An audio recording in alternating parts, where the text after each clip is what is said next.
Welcome. So, Wakaru was on RWA. Essentially putting traditional assets onto the blockchain. We have seen JP Morgan have their own blockchain Onyx. I do believe they will get involved with RWA.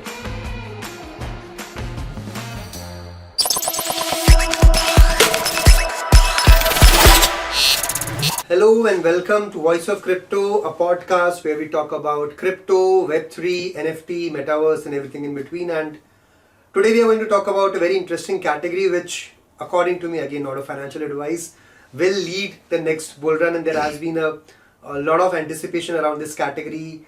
A lot of projects have been building around it. It started somewhere last year, which is, I feel it's really a good use case of blockchain rather than just selling a monkey JPEG on NFT.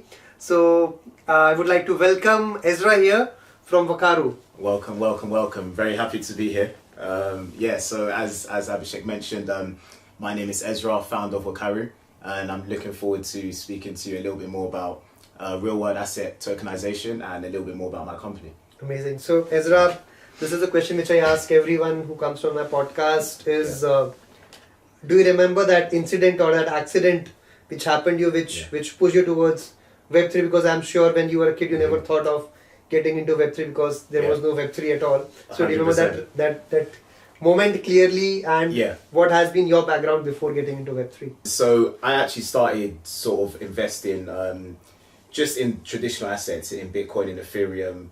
I never thought I would delve that deep into Web3, in all honesty. I think the period where I've kind of like locked in was probably during the pandemic, whereby I'm at home for considerable amount of time, had a lot of spare time, and that's when I sort of delved deeper into the ecosystem, starting with Axie Infinity. And I think from there I haven't really looked back. Interesting. And what are you building at Wakaru? What is Wakaru all about? So Wakaru started off as a blockchain consultancy company. Since then we've also built other product solutions as well. So we've got a blockchain consultancy, which is essentially an arm whereby we help governments, startups, enterprises actually build blockchain solutions. In addition to that, we've built a real estate tokenization platform, which will be one of our first product offerings. And then as well as that, we've got a crypto automated salary payment solution. And then on top of that, we've got a Web3 learning course similar to like Coursera, that type of thing, but purely for Web3. And what does Wakaru means? So Wakaru is derived from a Japanese word, which means to understand.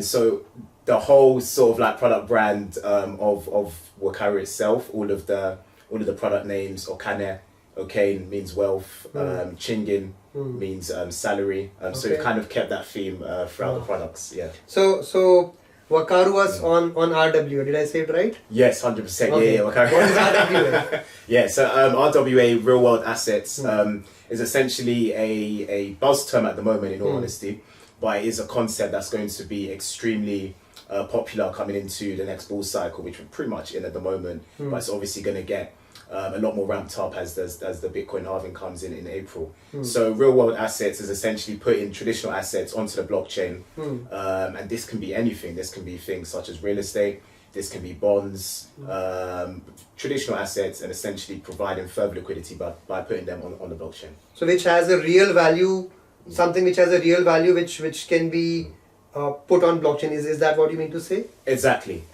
And this can be a range of different assets, but with the Okane solution, we're going to be starting with real estate. And Ezra, and also to all my audiences, as I said, there are a lot of projects who are trying to build on RWA. 100%. So what is that is specific, what is that is unique about Wakaru, which you guys are trying to build, and what differentiates you from the other players in the market currently? 100%, very good question. So what we've done at Wakaru, we've identified this trend, and we want, as a brand, we want it to be as exclusive to as many people as possible. So what we've done with our real estate tokenization platform, we've put a minimum fee of $10. So what we've observed in the market is there is a lot of real world asset platforms at the moment. However, the barriers to entry are still pretty high. So what we've done is we've reduced this, making it $10, whereby we believe with the third world countries that are really prominent in this crypto market, we don't want to exclude them. So by making it a minimum of $10, we believe we're going to be able to invite a lot more people into the ecosystem. Interesting. And in terms of RW or your real estate tokenization, how does Wakaru ensures compliances? Because compliances has been a major concern for blockchain and crypto, and when you mix real estate and blockchain, I think that's really a ticking time bomb. So how are you trying to resolve these regulatory issues here? 100%. So one thing that we did go back and forth with at the very beginning was, going on to my previous point, we really wanted to reduce those barriers to entry to $10. And in order to do this, it means that we had to create an ecosystem whereby as many people can invest for as little price as possible. So we looked around ways whereby we can sort of register or sort of make a way whereby we can have the real estate assets themselves, and we can find a way to offer them to as many people. So what we've done is we've actually identified in Wyoming is a very crypto friendly zone, and in Wyoming we're actually able to register as a DAO LLC. And this DAO LLC can have an unlimited amount of people. So we've allowed this DAO LLC to be the owner of the actual real estate property itself. And through this DAO LLC, people can buy tokens, which we've identified as ERC 1155 tokens. These tokens will allow you to be a stakeholder of that property itself. So because typically in Dubai to register an LLC, they have a limit of 100 users.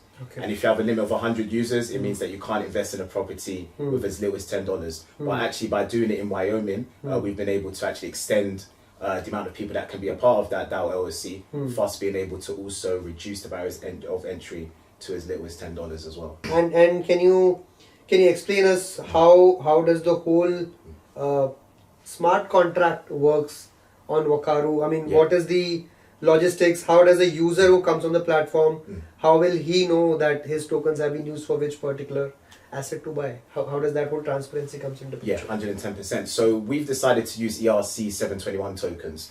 Previously, what we've seen in the market is people have used ERC 20 tokens. The reason we decided to use ERC 721 is for further secondary marketplace liquidity.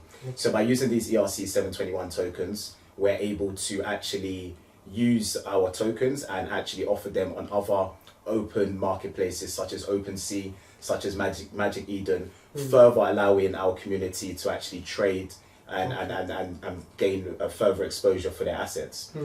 So to break it down, ERC 721 is essentially just a smart contract similar to an NFT, but actually allows you multiple different types of that NFT, which for our scenario of real estate tokenization is perfect, because we're going to have essentially many different types of these tokens to represent your ownership stake of the property.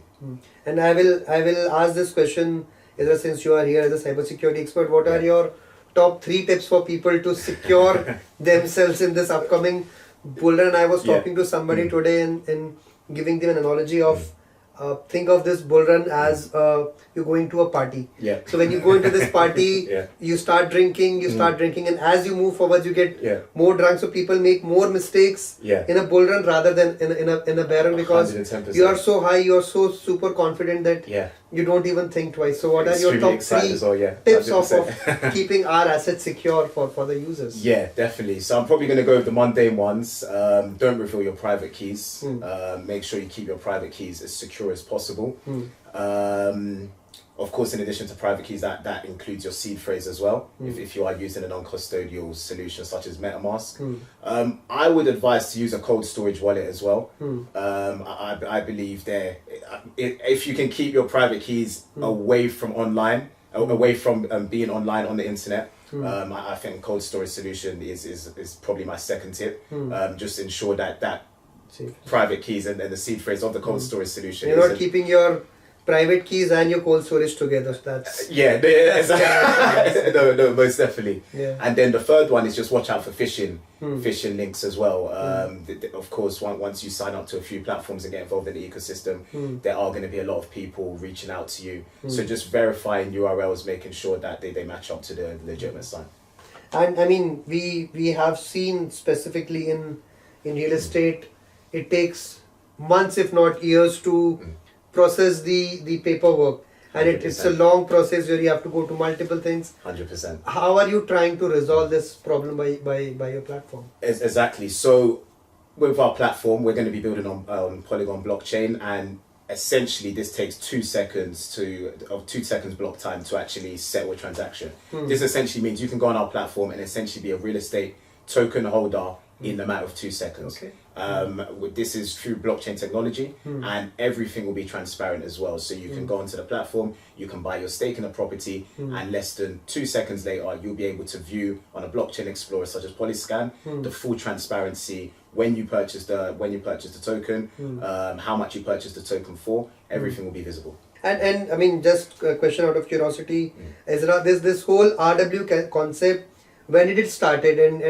And I mean, I think people have been trying to do it, but they have not been able to do it successfully. And why do you think RWA will lead the next bull run? What are your, and obviously this is not a financial advice, but this is just to understand from somebody who is doing RW project. 100%. I believe it will lead the next bull run, because I think the difference between this bull run and previous bull runs is the amount of institutional companies that are now sort of getting involved in the space. Of course, we've seen institutions such as BlackRock filing for the ETF applications, but in addition to real world asset tokenization, we've got banks such as HSBC now getting involved. They're now specifically identifying the trends, actively releasing reports out to the community, out to the public about their projections for this market. I believe the current sort of projection is by 2030 it will be $1 trillion market. So the signs are there, and in addition to the signs, there's active factual research to back up how lucrative this market could be. So if I was you, I would definitely get involved. Not a financial advisor. Not at all, no. And Ezra, your background has also been into security. Exactly. in cyber security. Yeah. So how are ensuring that Wakaru is cyber secure? And we have heard hundreds of cases, and as we move towards bull run, we'll start hearing more cases of 100%. People losing money in crypto. As a cyber security expert, what have you put on Wakaru to make that sure that doesn't happen on your platforms? Yeah, most definitely. So security has been a paramount concern for us. We've ensured every single sort of smart contract that we've created has been rigorously tested in-house and out-house as well. So of course we've performed manual tests, we've performed automatic tests, but in addition we believe in order to get another perspective, we've also hired third parties to actually double check our code. To go even a step further, as part of our tokenomics, we've highlighted a proportion of our tokenomics that will actually go to any individual that can find any sort of security failures or vulnerabilities within our code, and they will be rewarded with a bounty as well. Interesting. And I mean, the next question is, RW is picking up, and we all anticipate that RWA, and in fact RW and Gamify are two categories which a lot of people have been saying that this will lead the next bull run. But there is a lot of awareness which needs to be created about RWA. So how are you guys, or what is your opinion on tackling this awareness problem with masses about RWA? 100%. And then we've actually actively identified this as a company as well. And what we've decided is probably the best way is we actually start launching a webinar series, which will be a 6-week webinar series, which will be completely free as well, because we understand people are probably very interested in the topic but might not have the financial means. So we've basically launched a course whereby we will explain real world asset tokenization. In addition to real world asset tokenization, we will explain from the very base level how to get involved in the Web3 ecosystem, whether this is installing a wallet such as MetaMask, whether this is navigating the actual ecosystem, switching between different networks. All of this will be covered in the course syllabus. Amazing. So that's something which is needed, because RW, as it will pick up, a lot of people would like to know what is RW, and I'm sure that a lot of people will make certain mistakes, but try to avoid mistakes as possible. 100%. Again, I'll come back to one of my favorite questions which I ask everyone is, how do you see the whole regulatory environment around RWA? What are the challenges which you guys have been seeing? Because building this project, you have been talking to real estate developers as well. Yeah. What are certain challenges which you are seeing currently? Yeah, 100%. So I believe the main sort of thing that we struggled with in the past was actually managing how these actual assets will be stored and what sort of legal sort of I don't know, structure that we could use to incorporate the real estate properties itself. That is particularly why we started in Dubai, because it seems like their crypto laws are more friendly than Europe at the moment. Of course, we've seen Europe will be introducing regulations such as MiCA in 2024, which will be the first sort of crypto regulation in Europe that actually outlines things specifically. But we believe at this current stage, Dubai is actually the best landscape for us to explore from a regulatory perspective. And when you talk about these regulatory compliances, while you are talking to these real estate companies, are they able to understand what is blockchain, or do you have to first educate them about blockchain and then talk about RWA? Exactly. So for a lot of the companies that we've spoken to, it would be their first time dealing with a blockchain company.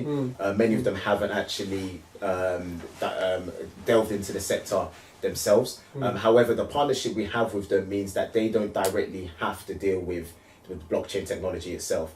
They can simply continue to list the properties available on a portfolio, and we will actually handle the selling and of the property itself. And then after the process of the acquisition of the property, that's when we can process the funds to the real estate giants. And at the moment, they will be dealing completely with fiat currency. So everything will be covered by us in terms of the transfer of the funds from blockchain and stable coins into fiat currency. So that's a win-win situation for them, because they don't have to do anything to the technology. Exactly.